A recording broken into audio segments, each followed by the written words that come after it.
Welcome TCS viewers to a special Sunday edition of our Camera Store videos. The boss has decided to leave Jordan and I completely unsupervised in the store today, which was dumb, so inventory is going to be out this month. And if we break anything on camera, please don't tell them. We're here to show you the brand new Canon XF100, which we got, of course, early for you folks, quite a bit early. We're hoping months early.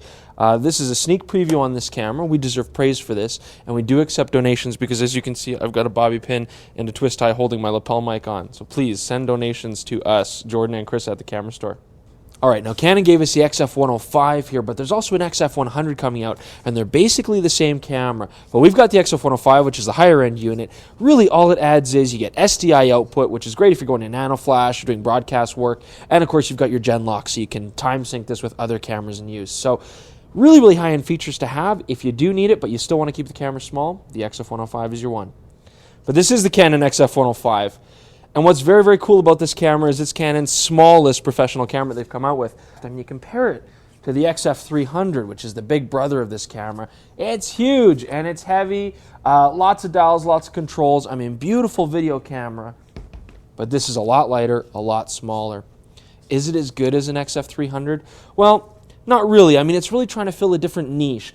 What I do like about the XF100 is it's great for documentary work and running gun. If any of you guys did any skateboarding or snowboarding videos quite a few years ago, you would remember the venerable Canon GL2. This is standard def, if anybody remembers using a standard def camera nowadays.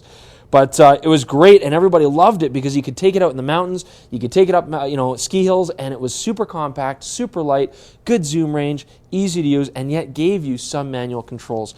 I think this is going to replace the Canon GL2. I think this is going to be the new run-and-gun documentary-style camera. Let's talk a bit about some of the features here that are just noteworthy. Other than the size, it still does have XLR inputs, and this puts it into a class of cameras which are very compact but still give you high-end audio. You're getting a 10 times optical zoom. Not bad. It's about a 30 to 300 millimeter range on the lens, and full manual control, of course. I also like excellent battery life. This is going to suit people who want to do documentary work. This battery's also got this cool check light. Hopefully you guys can see that right next to my face. Little green lights. Show you how much you have left. But we've been really impressed. The batteries they gave us have lasted 3-4 hours and keep going. I mean, there's a lot of battery life here so far. So really, really nice if you're out there in the middle of nowhere and you want to shoot without power. We're going to talk about this beautiful screen. It's gorgeous. Really, really nice. High res, 920,000 pixels. Seems to be a good standard today. And also very, very cool, kind of creepy though, is the infrared mode. It actually puts out an infrared emitter. We're going to show you that later. I mean, if you were doing police work or, I don't know, military stuff, or if you needed to do creepy peeping Tom stuff, or if you want to get famous the way Paris Hilton did, fantastic little attachment there. So we will show you how that works. So let's go play with this camera. Let's try not to break anything in the store. Let's have some fun.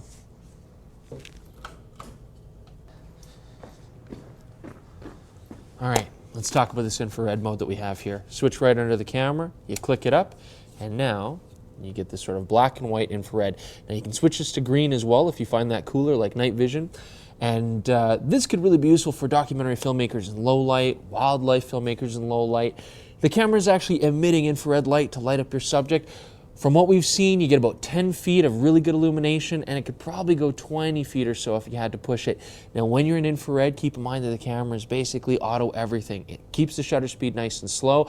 It will use your gain to control exposure largely, and aperture is going to be wide open. But very, very cool effect. Let's take a look at what it looks like.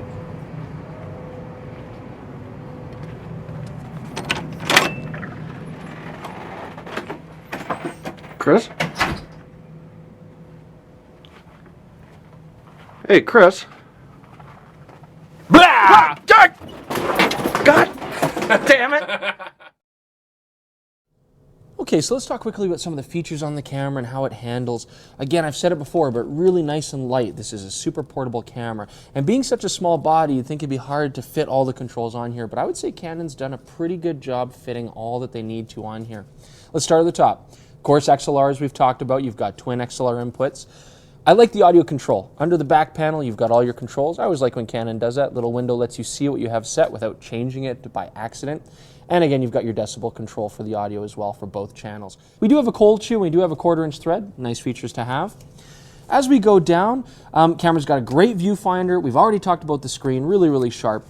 And out here, you think it's such a small camera to have, very little space to put controls, but they've done a pretty good job of laying the camera out. But there are some things I don't like about it. You've got your standard iris and gain and shutter controls here, and intuitively you would think that they could be controlled and toggled through this wheel, but this really just controls iris. Gain's going to be a push button, and shutter you actually have to then adjust with the toggle switch up here on the screen. Once you get used to it, it works. Not the most intuitive, but it's okay. Our main focusing ring here, we can focus with it, we can do zoom or iris, you can select that. And very nice, easy to use white balance selector and of course custom white balance button as well. Underneath you've got your dual card slot. This is compact flash, dual slot and hot swappable, but this camera does need big cards and it needs fast cards. Let's talk about its megabits per second rate. This camera does shoot 50 megabits per second.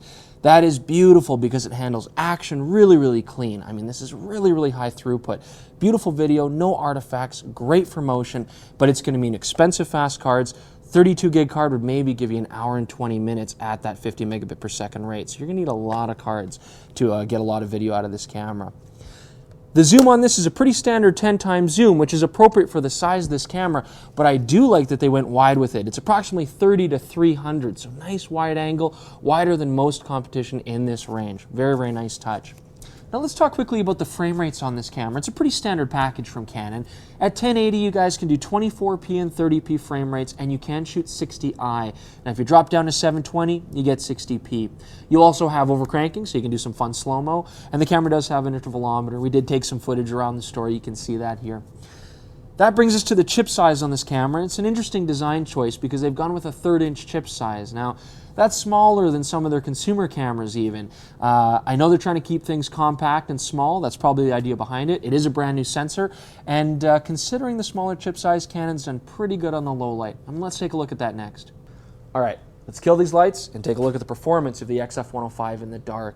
Now, as we've already talked about, this camera does have a fairly small chip size with that 1/3 inch. That's a little bit smaller than you normally expect out of a camera of this sort of caliber. How's that going to hurt its low light performance? What kind of damage are we going to get? Well, one thing that I like that Canon's done on this brand new sensor, even though it's a smaller size, they haven't crammed extra pixels into it for any sort of still performance. It's strictly for video, and that should help our performance here in low light. Let's take a look at the footage here of this in the dark. We've got this set to 18 decibel gain, so it's a pretty high rating. And as you can see, we certainly do have some noise, absolutely. But color accuracy, I would say, is still pretty well maintained. Take a look at it for yourself, judge it for yourself, and let's compare this against something which has larger chip size, something like the Canon XF100, its bigger brother. Now here you've got 3 chips at a 1/3 inch size, and as you can see, we're getting much, much better control at 18 decibels. Color accuracy is still very good, though. So, is this camera going to compete against something with a larger chip size? Maybe not, but look at the size and the compactness. In this kind of design, I think it's doing a pretty good job of holding together an image quality, and I think it's because Canon's designed the sensor for specific low light performance. Now, when you folks are watching at home, a lot of our videos where we're out in the field or outdoors, videos like our Pentax 645D one where we went out in the mountains, we shoot that on the JVC HM100. The thing is, the camera's so small, it's so portable, but it gives us things like the XLR ports, which we need for our lav mics, and it gives us things like manual control and beautiful image quality. We love that camera. We love the quality that comes out of it. But now we have an alternative because Canon's now come up with this XF100 and 105 series, and it really does compete in a very similar niche. We get the XLR audio, we get the manual control, it's about the same size and certainly very compact and very light, easy to pack. So then where does a camera like this set itself apart? Why would we pick this over something else? The zoom range is one. Having that wide angle 30mm zoom range is very unique and very hard to find in a camera this small. The other great thing about this camera though is the codec, and this is a big one. 50 megabit per second codec recording at 422. What that means is certainly any action you have, any sort of journalism, any sort of thing going on in the scene, you could be doing war zones, you could be doing crazy stuff, sports, anything like that, this camera is going to handle it, quality's not going to drop. But the 422 codec also gives us really good color information and a lot of detail to work with, and that's also incredibly unique in a camera of this size and price point.